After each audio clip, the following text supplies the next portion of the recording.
How do our visuals adapt to the changes throughout a story? This is the perfect book for that. Like, it is made for this conversation. Hey everyone, welcome back for another episode in Adventures of Comprehension.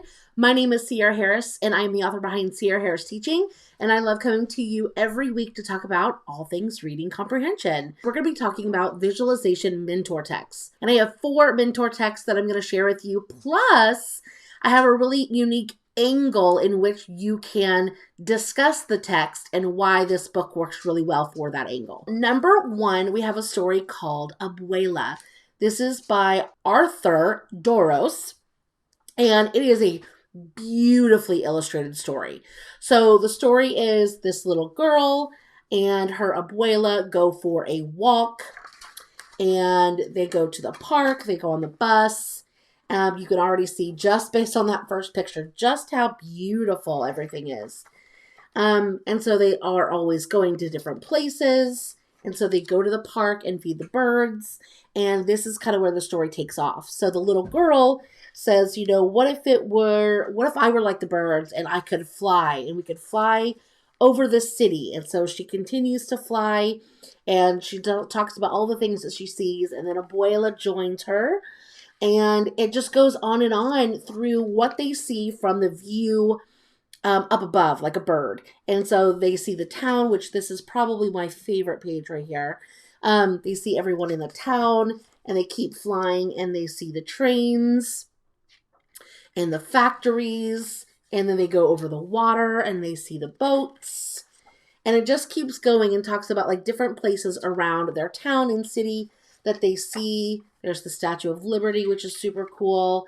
But I love this book specifically for teaching, comparing visuals to illustrations. So when you are having your students listen to this story, I would have them focus on either one page or a certain number of pages in the book after you've read it, and have them illustrate what they would see. What would they see if they were Abuela or the little girl and they're flying above the city? Just focus on the city. Give them a certain amount of time to illustrate, and then go back and show them the picture and have a discussion on compare and contrast the visuals that they drew and what they see in their minds to the actual story. Is anything similar? Things like buildings, people, cars, like those are going to be similar, but what's different? Maybe they don't have, a big park like this. Maybe they don't have the tall smokestacks in their city. So you can really talk about the differences there too, and just how you can help make that story come to life in your mind based on your schema and what the author tells you in the story too. Number 2 tonight is a book called Dreams, and it is a beautiful and very, very simple story. You may use this story in writing specifically for talking about small moments, because that is really what the book is all about, is about one small moment that happens and how it, impacts the story. The amazing thing about this story is it helps students focus on visualizing one important event. And I think it's really good to have this conversation with students, because when we ask them, are you visualizing the story? Or, what do you see in your minds? There's a lot going on in stories. Even in this one that's very simple and basic, we want to make sure we have our students focus on, let's visualize one important event. We don't need to visualize everything, but what's important in the story, and how can our visuals help us understand the story better, and especially in that one important event. So the one important event here is obviously the mouse falling and scaring away the dog that he was so worried about, because he was, chasing the cat. And so how could the visuals that we make over this one important event impact our comprehension of the story? So you can have the students redraw in comic book form, which is always fun. Let them, draw the shadow getting bigger and bigger. You could talk about problem and solution along with the visuals. And all your other story elements as well. But I think this book, again, lends itself to the conversation of, do we have to visualize everything in the story? No, we don't. And that's overwhelming. That's a lot for our brains to do. So when you find yourself struggling on what to visualize, and where to focus your visuals. Focus on those important events. Specifically, what is one important event, either in the chapter that you just read, or maybe as a picture book. Pick the one most important event to you or to the story or to the plot and visualize that. And how can that visual help you comprehend the story better? All right, we are ready for book number 3. I love this story. It's called Charlotte and the Quiet Place. So in this story, Charlotte is just overwhelmed by noises everywhere. In the hallways, things creak. In the living room, the TV bellows and blares. It talks about school. It talks about even at the park, the library, going for a walk in the neighborhood. Everything is just so loud. And so what ends up happening is one day she takes her dog for a walk, and the dog kind of gets loose. And she ends up getting the dog, because the dog stopped to bark at the squirrel, kind of in the middle of this grove in a park. And she was able to sit down, calm herself, obviously, from chasing the dog. And they were all out of breath, and you can see all the... I love how the author puts a lot of onomatopoeia throughout the story as well. So they close their eyes, she calms down her breathing, and she realizes that she's in a nice, quiet place. It's quiet at last, she says. It's so quiet that she notices even a quieter place, and it talks about her mind. So she's able to slow down her breathing. She's able to slow down her mind from all the chaos that's kind of going around her. And so then she's able to use this quiet place, not just physically, but mentally as well, when things kind of get overwhelming later on.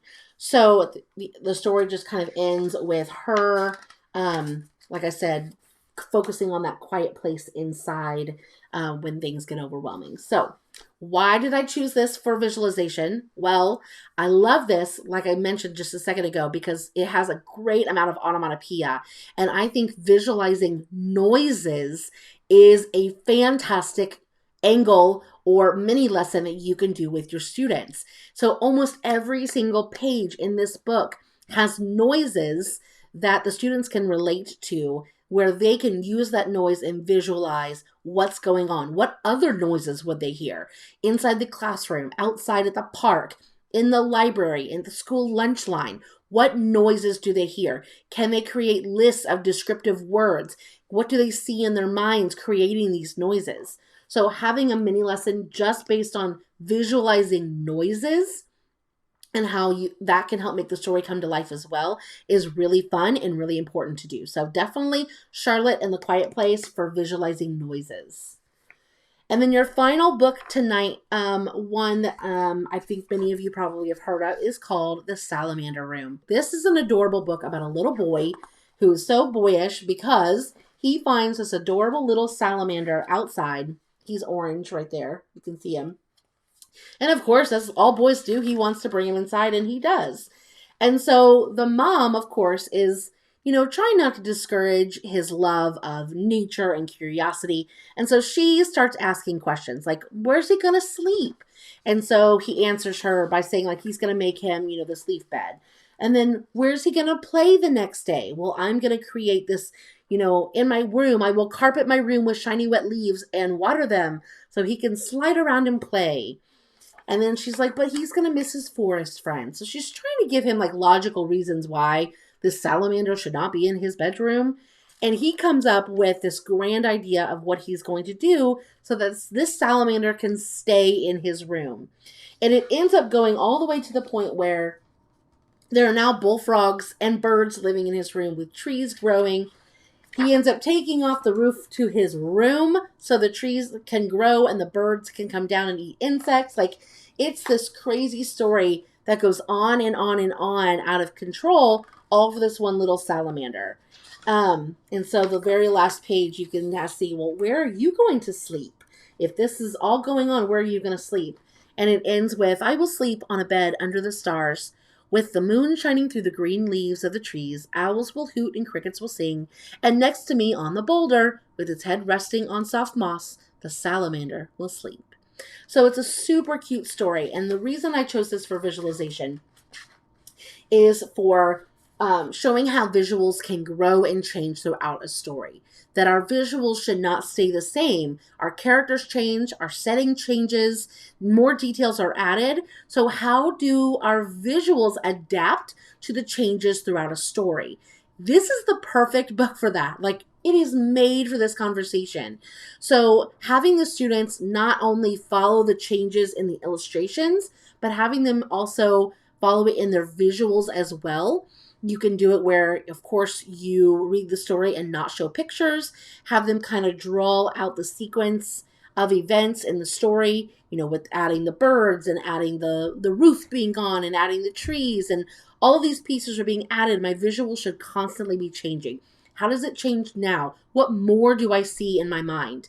So great conversations can come from this story with talking about visuals and how they adapt and change throughout a story. And then you can show them the actual illustrations as well. Have some compare and contrast conversations and just kind of see, you know, what differences there are. So absolutely recommend the Salamander Room. All right, friends. Well, that is 4 mentor text recommendations for teaching visualization, and each with a unique perspective and angle that you can use in a mini lesson. So I want to know, which one are you excited to read to your students? Have you read one before? Have you used one of these before in your classroom for teaching visualization? Or maybe you just read it and not used it as a visualization mentor text, but now you can.